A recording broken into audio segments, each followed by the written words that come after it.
Hey, welcome back to another OVR weekly shooting drill. As you can see, we have one of our clients here, Ian, who's going to be demonstrating this drill for us. And this drill is a beginner orange level. It's called a 5 in 5 at 5.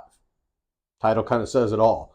It's 5 rounds at 5 yards within 5 seconds. And I will say that the one thing that everybody runs into this, I know you should never say never or never say always, but everybody runs into this, that you have 5 seconds to do it, so they want to pull the trigger as fast as they can.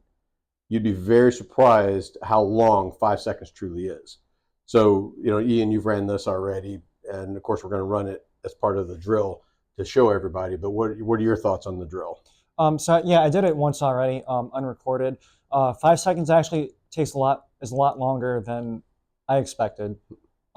I was doing that drill. I thought I was going really slowly. I thought I wouldn't make par, but it turned out I still had an extra second and a half. So looking forward to doing this drill and seeing how I do. Yeah, and exactly like you said, that you don't realize how long that 5 seconds is. You're basically one shot every second, but reality is, if you're firing it about every half to 3/4 of a second, that's plenty of time. So, like all of our beginner drills, you can do this at any standard range, but you can also modify this and advance it. You can do it from holster. We're going to do it from low ready, but you can do it from holster as well, or for concealed holster. And then once you've got the muscle memory and the comfort down, then you can start applying a par and you can do a competition. And even though it says within 5, if I do it in 4 seconds and he does it in 3.5 seconds, he wins. So, there's a lot of different ways you can modify this to make it better. So other ways that you can improve this drill is you can use a standard bullseye target with scores on it and then do a hit factor. And so the hit factor is related to how accurate you shoot, but also how fast you shoot. And you do the formula to figure out that hit factor, and that helps. So for us, we're going to go from the low ready and, raise that up, punch or push that pistol out and take your 5 shots. And again, just take your time on the shots. Once you're done, you're fully extended, then come to a low ready. Avoid that habit that a lot of people have, especially at the standard ranges, is you're done shooting, you put the pistol down or you holster your pistol. So in this case, we want to make sure that we get it back to that low ready for a split second or two. Just again, from a defensive shooting standpoint, we want to be prepared if there's any additional threats. Another key part on this drill is teaching people to shoot with both eyes open. So this is another good drill to teach that. A lot of people want to close that non-dominant eye.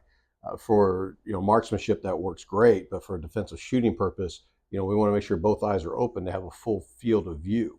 So this is another one to make sure that you're keeping those eyes open, punching the weapon out appropriately, bringing the weapon back. So, before we actually go through the drill and then do our AAR, is there anything else you wanted to add, Ian? Nothing else to add. Let's do it. Okay, perfect.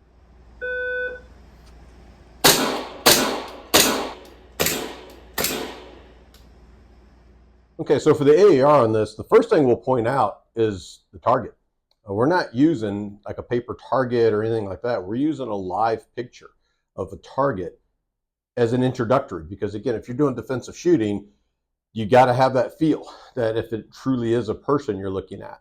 Again, some ranges are very specific. You won't be able to do this with a live target like that, or they're very specific on what you're allowed to use. But again, here we can kind of use whatever we want. So, to start with, why don't I just have Ian go through your AAR and you tell me what you think of your 5 shots in your 5 seconds. So I can see I'm within par. Got 5 shots off in 4.86 seconds. Did take a little bit longer than I expected. I thought it'd be closer, maybe like 4 seconds or like 4.1. The grouping is also a lot closer than I expected, although slightly low. But that's just how I normally shoot. Other than that, I don't really have any other comments. Yeah, no, I think the grouping's great. If you look at the actual grouping on there, and if you were to draw a circle around there to get what that radius is, that's really a tight grouping. And especially with a drill like this, where you're having to do this within 5 seconds. And just as Ian said, it's a lot of time. You don't realize it. So this is one of those drills that I think everybody should do with every weapon they have. Again, the target you use honestly doesn't matter. The only time the target really matters is if you want to start competing against your buddy and you want to throw the hit factor in there for accuracy. Hey, I hit 9s and you hit 10s or whatever. then you can start working on that. But for the drill itself, from the low ready, I thought that Ian did incredible on this, and the improvement that I've seen from him in the last several months as we've been working together is dramatic on how that grouping is.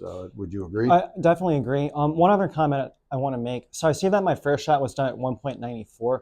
Probably a little bit longer than I would like to personally do it. I did have a slight delay just getting my sight alignment, especially because I'm not used to using that model 1911.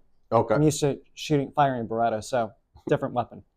Yeah, and again, that's why it's important to come in and do it. And at home, it's important to do this drill with every weapon you have, because every weapon's sight is a little bit different, especially on pistols. Those aren't easy to adjust. A rifle, you can easily adjust the sights. Right. So, let's get everybody in here. Let's come on in, try the drill out, work your way up on the drills, and hopefully we can get you a better shooter.